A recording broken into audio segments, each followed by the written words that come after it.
Welcome to TV triple 9 news.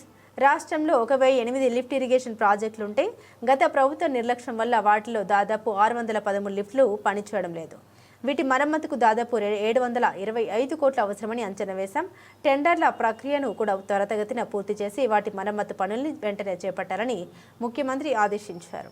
ప్రజలు కూడా అర్థం చేసుకోవాలి, మనము ఇచ్చేటువంటి ఓటు నిర్మాణం వైపు పోవాలి, అంతే తప్ప మనం ఇచ్చేటువంటి ఓటు విధ్వంసం వైపు పోకూడదు. 2019లో మీరు ఇచ్చినటువంటి ఓటు విధ్వంసం వైపు పోయింది. అందుకే 5 సంవత్సరాలు వాళ్ళ పాలన 20 సంవత్సరాలు వెనక్కి తీసుకుపోయింది. దానికి పెద్దగా ఎక్కువ ఉదాహరణ అక్కర్లా, ఈ ఐడీసీ ఒక ఉదాహరణ.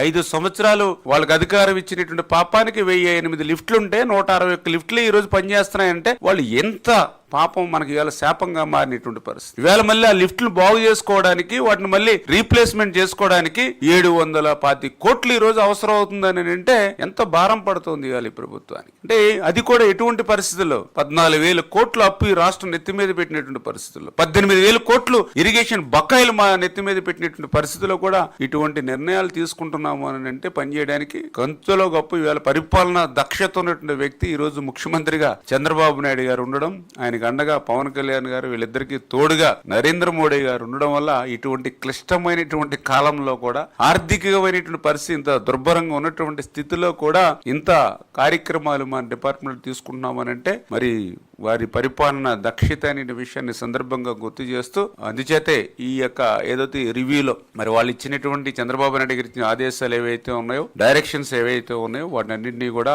ఆచరణలో పెట్టేటువంటి విధంగా మరి వీటినన్నింటినీ మరి తీసుకుని ఆయన యొక్క ఆశయం, ఆయన లక్ష్యం ఏదైతే ప్రతి నీటి బొట్టిని కూడా ఒడిసిపెట్టి ఆఖరి ఎకరం వరకు తీసుకెళ్లాలి, ఒక సంవత్సరం వర్షాలు బాగా రాకపోయినా కూడా కరువు అనేది రాష్ట్రంలో ఉండకూడదు అనేటువంటి ఆయన ఆలోచన, వాటర్ మేనేజ్మెంట్, వాటర్ సెక్యూరిటీ ఏదైతే ఉందో దానికి అనుగుణంగా పనిచేస్తామని చెప్పి మీ ద్వారా అందరికి కూడా తెలియజేసుకుంటూ ఉన్నాం.